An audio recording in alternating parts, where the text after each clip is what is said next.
اب احادیث مبارکہ کے اندر جو جنت کا تذکرہ اللہ رب العزت نے بیان فرمایا ہے، فرمایا کہ رب تعالیٰ ارشاد فرماتا ہے کہ میں نے اپنے نیک بندوں کے لیے ایسے انعامات تیار کر رکھی ہیں کہ لا عین رأت، نہ کسی آنکھ نے دیکھے ہیں، ولا اذن سمعت، نہ ہی کسی کان نے سنے ہیں، اور ولا خطر علی قلب بشر، اور دلوں کے اندر ان انعامات کا خیال اور تصور بھی پیدا نہیں ہے۔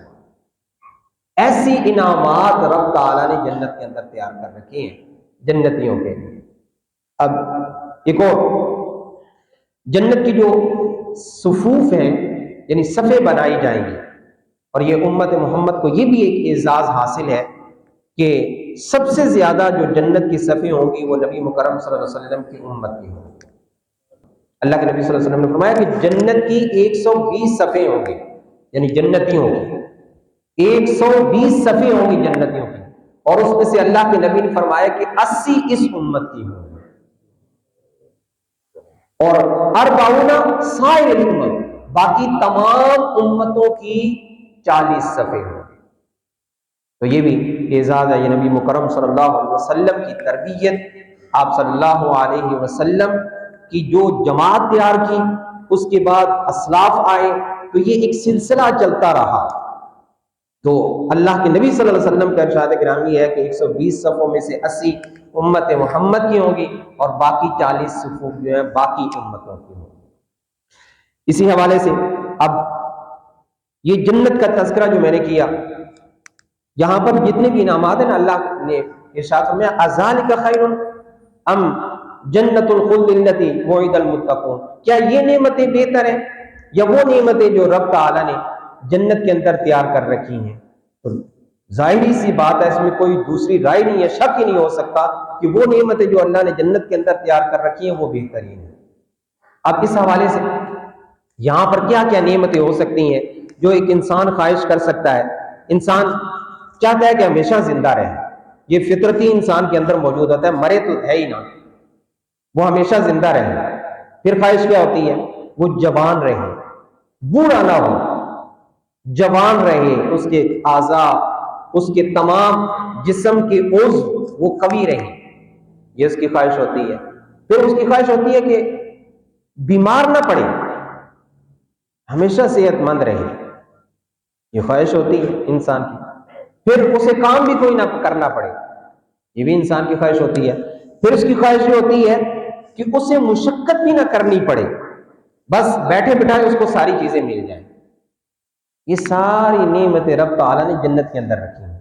یہاں تو دارالعمل ہے نا، تو دارالعمل کے اندر تو نہ سکون ہے نہ اطمینان ہے، اور انسان یہ کہے کہ میں بیٹھے بٹھائے سب چیزیں مجھے مل جائیں، تو پھر امتحان تو نہ ہوا۔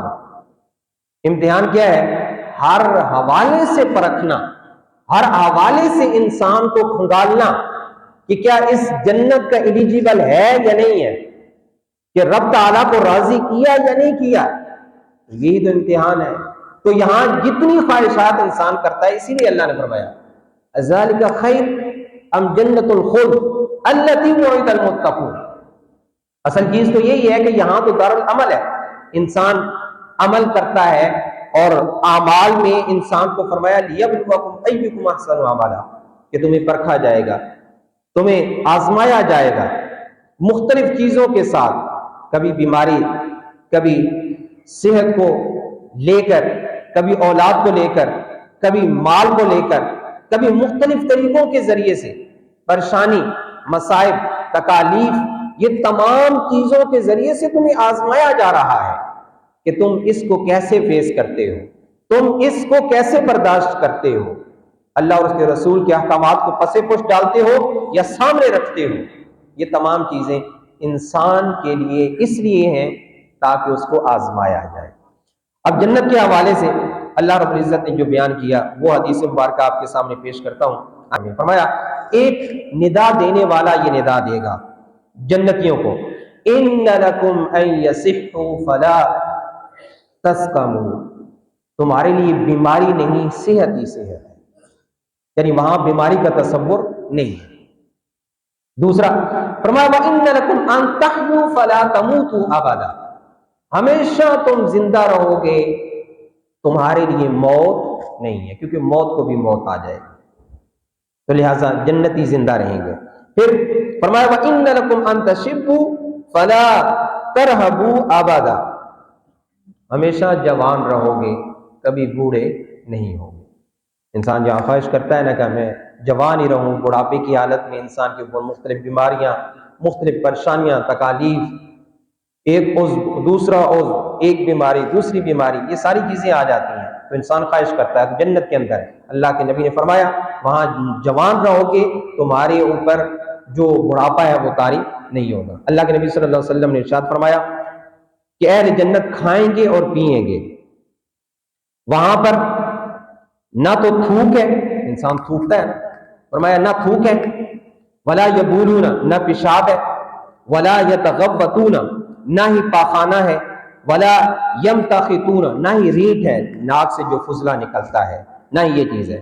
قالوا، ارشاد فرمایا، عرض کی یا رسول اللہ صلی اللہ علیہ وسلم فما بعد الطعام، یعنی ہم کھانا کھائیں گے تو دنیا میں رہتے ہوئے ہم نے کھانا کھایا تو اس کو ہم فضلے کی صورت میں خارج کرتے ہیں، لیکن جنت تو پاکیزہ ہے، تو وہاں پر اس کا کیا ہوگا؟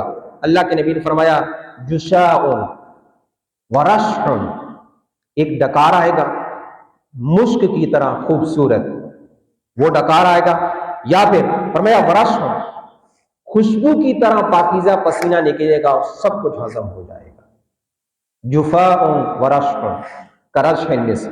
اور فرمایا وہاں پر رہتے ہوئے تم نے کرنا کیا ہے؟